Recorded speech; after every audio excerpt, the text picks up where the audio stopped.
Turning 18 is a time of great anticipation, a rite of passage that teenagers eagerly embrace. But the thought of turning 18 can fill some Southwest Florida teenagers with dread. Youngsters in foster care age out of the system at 18 and must live on their own. While they do get some funding and assistance programs, many are not prepared for the challenges of facing adulthood on their own. I didn't have a clue as to what I was going to be doing or where I was going to go. I thought I was going to end up on the street with my son. Take care of you and all of that, but after you age up, it's you on your own and you do whatever. But these young women don't have to face the future alone. Meeting them on the other side, there is another group of women who are searching too. Some with experience to help, others with blessings to share, all wanting to connect with their community more by giving back. I was kind of looking for something, you know, even before I met her.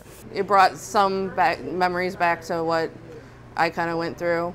These are individuals, youth, that have great potential. All of these women come together in a program called Footsteps to the Future, which since 2001 has been assisting and mentoring young women who must leave foster care in Lee County. For many, they are the first fixture in a disrupted life. Reaching out to others takes trust and patience, but the journey is rewarding, and the relationships made will benefit everyone. The women that are attracted to be mentors in our program all seem to be caring, compassionate, giving people. And they are professionals in the community, they're role models, they put themselves out so much for these young women. And most of the people say to me, I've gotten as much out of this program as the young girls themselves do. Judy Woods, an insurance agent who lives in Fort Myers Beach, first became involved with foster care when a colleague approached her to help kids on a never-ending odyssey. Why this all happened is that somebody approached me about getting suitcases for kids in foster care, and I said, sure, I can get them suitcases. Where are they going? And the woman said to me, they're not going anywhere, as they move from home to home so often, and they take their clothes in a garbage bag. And I was basically appalled.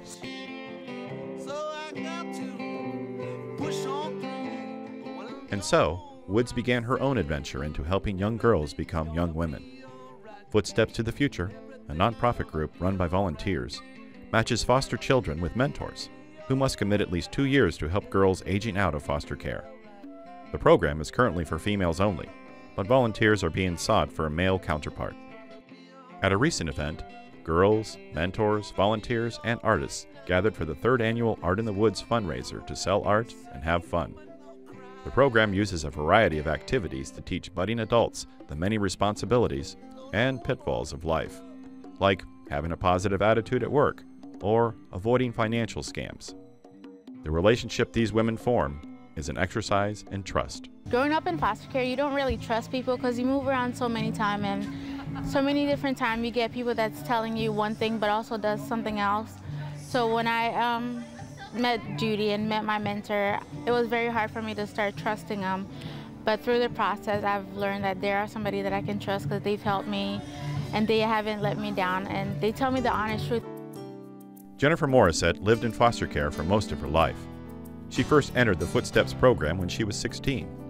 With no family to assist or even guide her, she was unprepared to live independently. Since being matched with her mentor, Linda, Morissette, now 21, has graduated high school and is living on her own. Working and attending Edison State College is demanding, but it helps knowing she has someone to turn to. Me and Linda have a very close relationship. She's almost like my best friend, you know. When I'm sick, I'm not feeling good, I call Linda, and like, she lives in Cape Coral, but like within minutes she'll be there for me. When I'm sick, she prepares me chicken soup because that makes everybody feel better. It's just like a second mother to me. She's kind of like adopted me into her life. I think the one-on-one contact is more helpful because they have experience. They can share with you on all those different topics, you know, instead of just telling you how to do things, you know, they've kind of learned more, you know, behind the scenes, like more like in-depth on the situation, and they can help you out more. You're comfortable talking with them. In addition to the mentoring, Footsteps to the Future has monthly meetings where current and former foster care clients meet for food, fellowship, presentations on life skills, or just to share special news. The program has negotiated apartment leases, arranged for cars, and hosted an annual retreat on Captiva Island to remind them about the sweetness of life. There's even a pilot program at a local restaurant where these young women are prepped in healthy work habits. Marcia York, franchise co-owner of the Denny's Diner in South Fort Myers, volunteers with Footsteps, and several graduates work at her restaurant to learn about different career paths. There are always challenges in business, and what we're taking a chance on is that they're going to grow and develop and become constructive members of society. Some of them will go on through college, and we encourage that. Somewhere along the line they decide that the restaurant industry, the food service industry is something that they really could get into. Then we offer those opportunities for long-term employment, and of course that is a benefit to us. The women become productive members of society, while the restaurant gets loyal employees in return.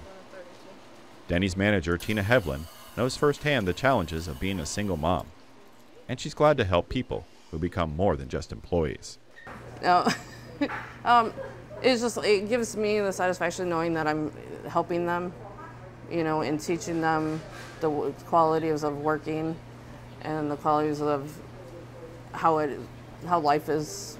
It could go one way and how life could go another way, and we're trying to like steer them down the path of the right way, and that's how it makes me feel really good inside. I was kind of looking for something, you know, even before I met her, feeling like I needed to be plugged in somewhere, because I've been in the Southwest Florida for about 6 years, and I needed to get into something where I too was needing to build a network for myself. So it wasn't all wanting to give, it was a selfish reason too. The road to maturity can be difficult for anyone, especially without family. Having someone to turn to is important on any passage. Taking small steps together with someone who cares is a path to fulfillment for everyone. I'm very caring. I care for people and stuff, and I believe it's not the past that makes your future, but it's the future that can lead you forward and being a bigger person, you know. So I don't know, the love that I have in my heart and the passion that I have for people, I just want to be able to give it out and help people the way people like Judy would have helped me.